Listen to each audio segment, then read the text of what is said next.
নারী কিসে আটকায় তা বলা কঠিন, তবে বিএনপি কিসে আটকায় তা বলা খুবই সহজ। বিএনপি পিরোজপুর, পটুয়াখালী ও গোপালগঞ্জের কিছু নির্বাচনী আসনে বারবার আটকে যায়। এসব আসনে বিএনপির প্রার্থীরা বারবার হেরেছে, হারিয়েছে জামানত। মূলত আওয়ামী লীগ ও জামায়াতে ইসলামীর দাপটে এসব আসনে বিএনপির প্রার্থীরা সুবিধা করতে পারে না। জাতীয় নির্বাচনের ইতিহাসে যেসব আসনে বিএনপির করুণ অবস্থা, সে আসনগুলো সম্পর্কে বিস্তারিত জেনে নেওয়া যাক। প্রথমেই পিরোজপুর 1। পিরোজপুর সদর, ইন্দুরকানী ও নাজিরপুর উপজেলা নিয়ে গঠিত এই আসনে 1996 সালের ফেব্রুয়ারির বিতর্কিত নির্বাচন ছাড়া বিএনপি কখনোই জিততে পারেনি। এটা জামায়াতের সাবেক নেতা দেলোয়ার হোসেন সাইদির নির্বাচনী এলাকা। তিনি এখানে নির্বাচন করে পরপর দুবার এমপি হয়েছিলেন। 1991 সালে এই আসনে বিএনপির মনোনয়ন পান মরহুম গাজী নুরুজ্জামান বাবুল। প্রায় 18,000 ভোটের ব্যবধানে আওয়ামী লীগের কাছে হারান তিনি। 1996 জুনের নির্বাচনেও তাকেই মনোনয়ন দেয় বিএনপি। সেবার আরও খারাপ অবস্থা, চতুর্থ স্থানে থেকে জামানত হারান বাবুল। এরপর আর পিরোজপুর 1 আসনে ধানের শীষের কোনো প্রার্থী দেয়নি বিএনপি। পিরোজপুর 1 থেকে পিরোজপুর 2-এ বিএনপির অবস্থাটা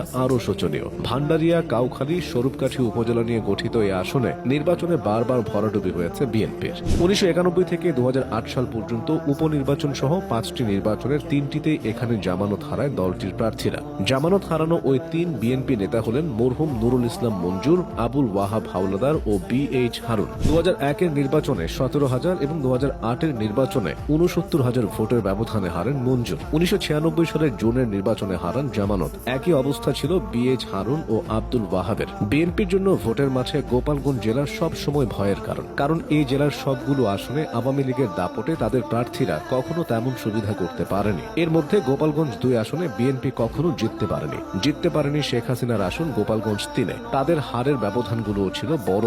তবে 90 দশকে গোপালগঞ্জে বিএনপি বেশ সক্রিয় ছিল।